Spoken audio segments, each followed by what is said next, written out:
할렐루야. 사랑하는 대강의 가족 여러분, 오늘 하루도 하나님의 말씀과 동행하는 삶이 되길 소망합니다.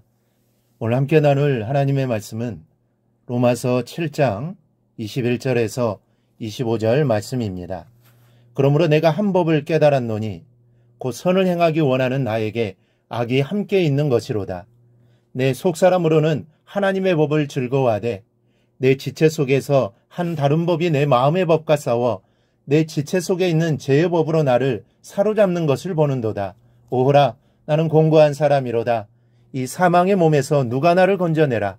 우리 주 예수 그리스도로 말미암아 하나님께 감사하리로다. 그런즉 내 자신이 마음으로는 하나님의 법을, 육신으로는 죄의 법을 섬기노라. 아멘.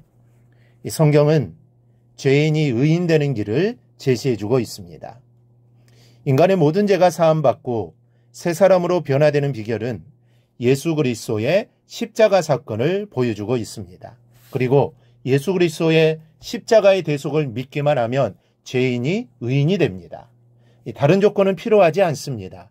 우리의 선행 필요하지 않습니다. 오직 주님을 믿는 믿음만이 필요합니다. 그래서 요한복음 3장 16절에 이렇게 말씀합니다. 하나님이 세상을 이처럼 사랑하사 독생자를 주셨으니 이는 그를 믿는 자마다 멸망하지 않고 영생을 얻게 하려 하심이라. 오직 예수 그리스도를 믿는 자마다 영생을 얻게 된다는 것입니다. 그런데 십자가의 은혜로 그리스도인이 되어 의롭다함을 얻고 하나님의 자녀가 되었음에도 불구하고 떨쳐버리지 못하는 심각한 고민이 하나 있습니다. 소위 성화의 과정에서 겪는 갈등입니다. 바울은 이 점을 24절에서 이렇게 표현합니다. 오호라, 나는 공고한 사람이로다. 이 사망의 몸에서 누가 나를 건져내랴. 자신을 곤고한 사람이라고 합니다. 이 곤고하다는 말은 어렵고 고생스럽다라는 뜻입니다. 즉 고민스럽다는 것이죠. 어떻게 해야 할지 도저히 모르겠다는 것입니다. 영적으로는 구원을 받았으나 죄와 사망으로부터 여전히 고통을 받을 수밖에 없는 공고한 인생임을 탄식하는 바울의 한탄입니다. 오늘은 이 공고함에 대해서 생각해 보고자 합니다. 첫째, 공고함의 원인은 두 세력의 갈등입니다. 이 실존주의 철학자 키에르케고르는 인간을 향하여 끊임없이 흔들리는 존재요 불안 그 자체라고 했습니다. 이 말은 항상 갈등하면서 살아가야 하는 인간의 현실을 그대로 표현하는 말입니다. 그런데 본문에서 바울은 그보다 더 비통한 심정으로 마음의 고민을 털어놓고 있습니다. 23절입니다. 내 지체 속에서 한 다른 법이 내 마음의 법과 싸워 내 지체 속에 있는 죄의 법으로 나를 사로잡는 것을 보는도다. 그래서 공고하다는 바울의 고백입니다. 마음의 법과 죄의 법의 싸움입니다. 여기서 마음의 법은 속사람으로 하나님의 법을 따르려는 믿음의 의지이고 죄의 법은 겉사람으로 아직도 남아있는 죄의 본성입니다. 함께 공존할 수 없는 두 법이 바울의 마음속에서 치고받고 싸우고 있는 것입니다. 즉 죄를 안 지으려는 마음과 죄를 지으려는 마음이 서로 한치의 양보도 없이 싸우고 있는데, 그런데 대부분 죄를 안 지으려는 마음이 진다는 고백입니다. 그래서 괴로워하는 바울입니다. 그래서 죄악의 본성이 사방으로부터 우겨싸며 숨통을 조여오고 있습니다. 그래서 번민에 쌓여 있다는 것입니다. 그런 갈등과 번민 속에서 오호라, 나는 공고한 사람이로다 라고 신음하는 바울입니다. 인간에게는 이중적인 마음이 있습니다. 그래서 야고보서 4장 8절은 이렇게 말합니다. 하나님을 가까이 하라. 그리하면 너희를 가까이 하시리라. 죄인들아, 손을 깨끗이 하라. 두 마음을 품은 자들아, 마음을 성결하게 하라. 우리를 향해 두 마음을 품은 자라고 합니다. 그리고 하나님을 가까이 하라고 하십니다. 하나님을 가까이 하라는 것은 하나님의 말씀을 들으라, 말씀에 순종하라는 것입니다. 그렇다면 인생이 공고해지지 않으려면 어떻게 해야 합니까? 두 마음이 일으키는 갈등에서 벗어나야 합니다. 죄의 법을 죽이고 하나님의 법을 기쁨으로 순종하는 방법만이 공고한 인생으로부터 탈출하는 유일한 방법입니다.